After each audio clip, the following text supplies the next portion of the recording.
All right, welcome back to Unleashed, the most legit Celtics podcast in the game, episode number 95 today. And we're getting back to putting these on YouTube. So the way we're going to do it is we're going to do most of the podcast, through YouTube and Apple and whatever, video and audio version. But then the last part of the podcast, which in this case is going to be the voicemails for today's episode, that is going to be audio only. So if you're watching on YouTube, you can stick around for the entirety of the YouTube video. But then if you do want to hear some of the listener and fan voicemails, you're going to want to head over and subscribe on Apple Podcasts or Spotify. But nonetheless, let's get into what we're talking about today. And it's episode number 95. Like I said, pretty close to that 100 mark. I'm not going to lie. I've said it a few episodes in a row now that we're getting pretty close to that 100 mark.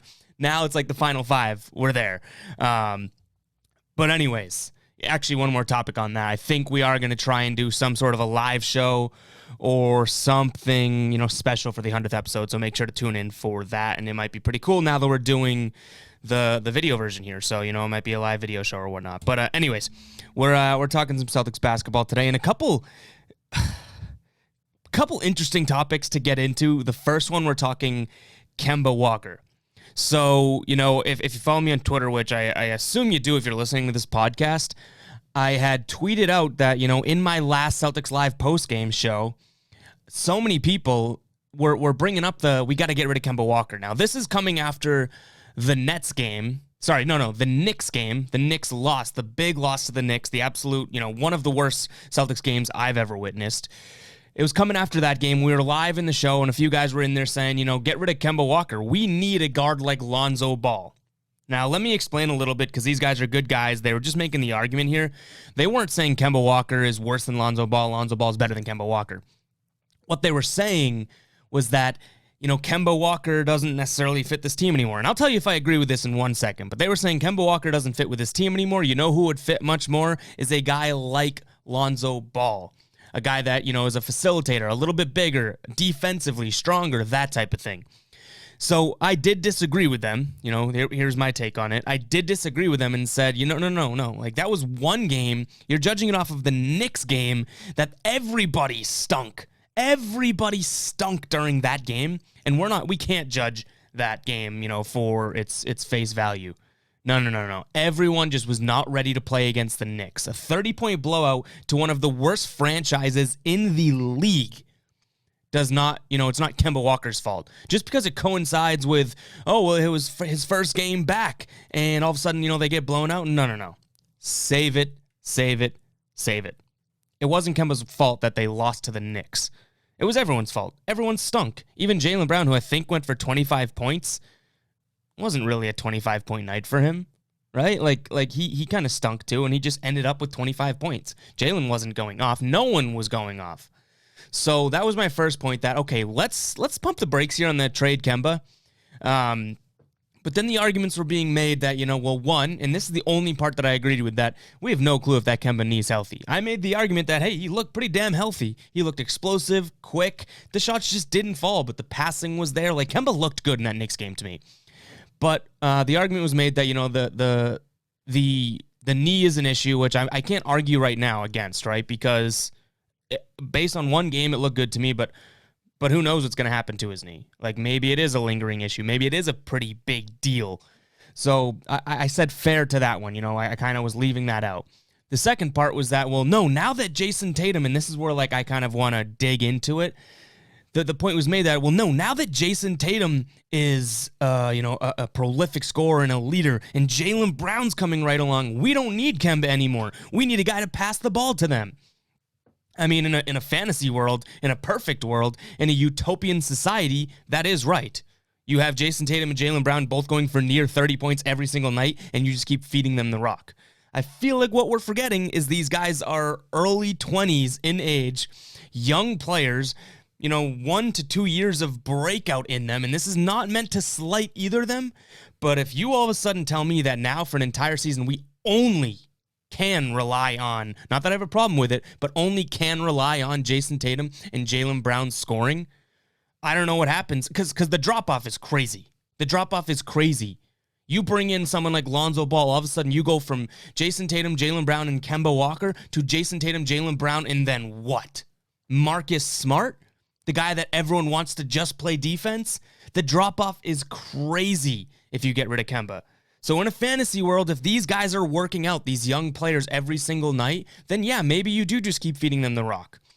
But I'll tell you, if we go and trade Kemba Walker and bring in someone like Lonzo Ball or, a few other names are mentioned, more defensive-minded guys, a little bit bigger, they just like to pass the ball, that type of thing, there's going to be nights where Jaylen Brown or Jason Tatum doesn't go off or doesn't drop 30 points. Maybe they even drop just 20 points. If Jason Tatum and Jaylen Brown only combine for, say, 40 points in one night, where are you getting points without Kemba Walker? Seriously, where are you going to get points without Kemba Walker if Jaylen Brown or Jason Tatum, one of them, just has an off night that night? So it's like I said, in a fantasy world, in a perfect situation, you take a facilitating guard, a guy that likes to pass the ball more than Kemba Walker, and keep feeding Jaylen Brown and Jason Tatum, who are absolutely going off to start the year. But you can't just guarantee that, that's the case. You can't just handcuff yourself and say, these are our only 2 scoring options. And look around the league, people. Look around the league. The difference between having 2 scoring options and 3 scoring options is crazy. Like, that is a drop-off. Or if you go in the reverse order, an absolute step up. The fact that the Celtics have Kemba Walker for the scoring is perfect. And we talk about defense. We talk about his passing. Passing, I'm going to shut down. Kemba Walker, I think, is a better passer than people give him credit for. And I think with the emergence of Tatum and Brown, I think he's probably going to show his passing ability a little bit more. But let me focus on the defense here. Defense, in Brad Stevens' system, is a team game. Few times a game, is Kemba Walker going to get bodied in the post or something like that? Yeah. Few times a game, is that going to be what fans or haters focus on? Yeah. But if you watch the game as a whole, it's not like Kemba Walker is out there and literally 100% of the time a defensive liability. The Celtics are, in my opinion, one of the better teams in the league at switching, rotating, doubling when they need to, kicking a guy out from the paint and switching and going to the corner. Like, they're pretty damn good at that. And that sort of covers, I'm not going to say it absolutely, gets rid of it, but that mitigates a little bit of this liability, using air quotes, that people like to focus on with Kemba Walker. Let's not forget that, in the playoffs last year, Kemba Walker actually had a really good playoff run until game 6 and 7 of the Raptors series. And then, from there on out, he kind of wasn't himself, and people blame the knee, people blame the Bucks and one, whatever, season as a whole, and then playoffs. Kemba Walker had a really good year. I didn't see people chirping his defense there. I saw it after game 6 when Kemba started stinking, that everyone was like, no, he can't play defense. He stinks. He doesn't play. He had a bad year. No. Look at the numbers. And we've looked at this on the post-game stream. Kemba Walker had a really, really good year last year. He was an all-star. Do people just forget that? You want to go and get Lonzo Ball and get rid of Kemba Walker, who last year was an all-star, because he's a defensive liability. A couple times a game, that's going to hurt you, okay? But his pros on the offensive end, in my opinion, sure as shit, outweigh any sort of, 5 possessions a game he might get bodied down low. And honestly, I'm not going to try and say Kemba Walker's a good defender, but he's a better defender than you guys are giving him credit for. He's not like a one of those small point guard that just knows he can't defend. He'll try. He'll try and defend, and he'll try and be physical and whatnot. I'm not saying it always works out, because it sure as hell doesn't. But to try and tell me that, getting rid of Kemba Walker and bringing in Lonzo Ball makes this team better, I think it makes them better defensively, but I think you're forgetting what almost like 75% of the NBA is nowadays, which is offense. And if you restrict yourself and handcuff yourself to solely having the ability to only rely on Jason Tatum and Jaylen Brown, the minute one of those young guys, young guys, has an off night, it's an automatic loss, because you'll have Jason Tatum go for 25, Jaylen Brown go for 15, you combine for 40 points, and then Marcus Smart has, 12? There you're at 62. Where are these points coming from? Where are the points coming from if you don't have Kemba Walker?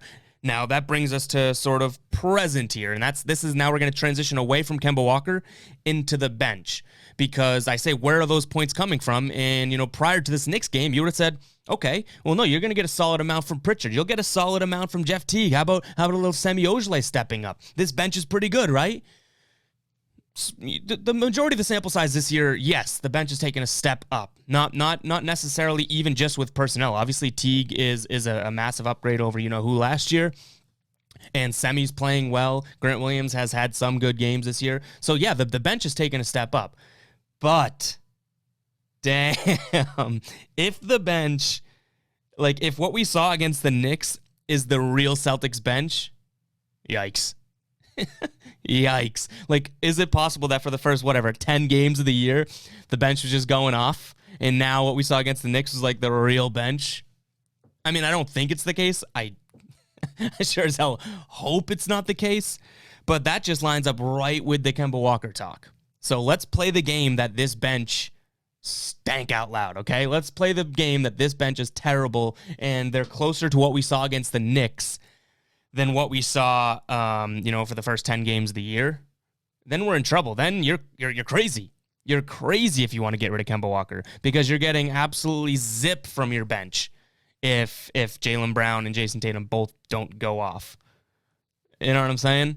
So I think it's something to weigh there, both in the fact that, Kemba Walker, I think, is going to be a staple for this team. I think we're past that topic. I get it. But Kemba Walker, keep him around. If the knee's a huge issue, then maybe we have a different conversation. But from what I saw, and they said they're not going to bring him back until he's ready. He looked pretty ready, my opinion. But the second topic that we're talking about now is the bench. We might have been duped into thinking this bench was better than it was last year, because if they play like they played against the Knicks, I know I've already said this and beating a dead horse, then the bench is in trouble. But I'd rather not believe that, because we didn't have Tatum there, so obviously, end up starting Jeff Teague type of thing. It makes it a little bit different. You didn't have Robert Williams, who I've already claimed is having a breakout year, or going to have a breakout year. So I think, we're probably somewhere more leaning towards when the bench was playing well. Semi Ojeleye making a couple threes a game and not just bricking every shot. I think that he can make a couple threes a game, which is massive for this squad. The Celtics had to bring in Taco Fall recently and had to play Tremont Waters or Carson Edwards, whatever. Not Carson Edwards, he's been out, but you get my point. The fact that, a few guys have been out, a few guys have been injured or have, health and safety protocols to follow has almost, I think, returned the bench to last year's form. Whereas, when everyone was healthy earlier in the year, and you have guys like Jeff Teague being able to play bench minutes. You have Peyton Pritchard being able to not be relied on as a rookie, because I've had that problem, right? I've said that in the stream. I think I've said it on the show. Love Peyton Pritchard. He's the real deal. But the minute you have to rely on a rookie, you are sort of hindering yourself. I think he's fully capable of it. I think he deserves the minutes. But if you have to rely on your rookie, it means the rest of your team isn't built. And the past few games, they've had to rely on Pritchard, and he finally kind of let Celtics Nation down against the Knicks. But I do think the bench is closer to what we saw in the beginning of the year, just personnel-wise, than what we saw against the Knicks and what we've seen at times. I do think there is an issue, though, with when Tatum and Brown aren't in, because, Kemba, I guess, bringing it back to him. Kemba Walker obviously helps that big time. Big time.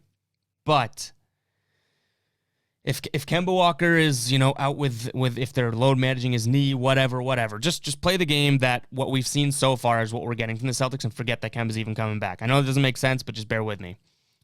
Brad Stevens has had the issue with almost relying and forcing his bench to have to play well. And the minute, Jason Tatum and Jaylen Brown both aren't in the game, I think immediate issues arise. Immediate issues. Pritchard has done it okay, a few times this year. Pritchard has actually been, a scoring option, which is crazy to say. Same thing with Teague a couple games. Marcus Smart's been here and there. But I think where the bench lacks is being able to stand on its own. There's benches in this league that they can go and stand on their head.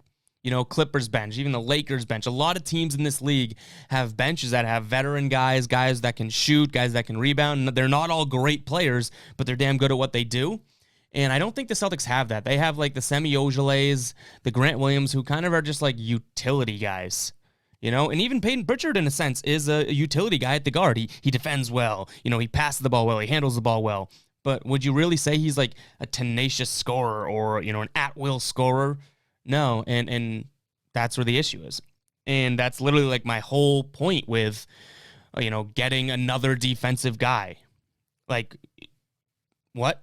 You know what I mean? Like, if they really, say they roll with the two big lineup, right? And they want to start a good facilitating, stronger defensive guard, start Marcus Smart. Like they have been. Right? Like people that say, oh my God, Lonzo Ball would fit better with the Jays. Why do you need to get rid of Kemba? You have Marcus Smart, and you don't need to start him, but he can play plenty of minutes with them, and he has played plenty of minutes with him. So now you think it's like best to have two Marcus Smart-esque players, one of them being like not even close to what Marcus Smart is? Yikes. Kemba Walker's going to be huge for this team. The bench, I know I've said it, I think is going to be better than what we saw against the Knicks. I can almost guarantee they're going to be better. Anyone's going to be better than what we saw against the Knicks. But with Robert Williams coming back, Jason Tatum coming back, I'm hoping that can move like Marcus Smart to the bench. And, maybe if they want to start Smart, they go with a one big man lineup and run Kemba, Smart, Jalen, Tatum, and Thompson, for example. And then that makes the bench even better, too, because now all of a sudden you got Tice on the bench and Robert Williams on the bench and Jeff Teague on the bench and Grant Williams on the bench. You actually have, and Semi Ojeleye, like that's a good bench, right? So it's I don't know, guys. It's not annoying as a Celtics fan to see people call out guys like Kemba Walker after one game and say like, oh, we should trade him. It is just sort of like it's irritating. You know what I mean? I'm not annoyed by it. I it's not gonna bother me more than, I don't know. I think I'm nitpicking with words here. Annoyed versus irritating. It's irritating for a second, but then I'm kind of like, all right, well, I can jump on this podcast, I can use this mic, and I can have the final say like we did in this stream. Because I know it was Jay and Kylon, two OGs of the stream, leading the charge for Lonzo Ball in there. And it's funny because, hey, you guys get the comments, you type your words, and this thing right here, the microphone, is able to have the final say. But no. It was it raises a fine argument. Like, if you have the perfect player in the perfect world, obviously it's going to make sense. In a perfect world, just to rehash that Kemba, it's like Jason Tatum and Jaylen Brown are never going to have off nights. They're never going to have off nights, so why wouldn't you want to throw in a guy that's going to give them more shots? But guys, spoiler alert, young players have off nights. Even veteran players have off nights. So I don't know, man. It's worth debating, I guess. But I think the final say has to be Kemba Walker's here to stay, unless the knee is crazy. Unless the knee is absolutely out of this world, broken, and he's not going to be trusted, anything like that. I don't think you're gonna have to worry about Kemba Walker. I've said that since the start. I've said that since the injury. It's I don't know. It's weird, but the last thing I want to talk about, and then we're going to get to voicemails, is the Nets. So I got so many questions. Oh, man.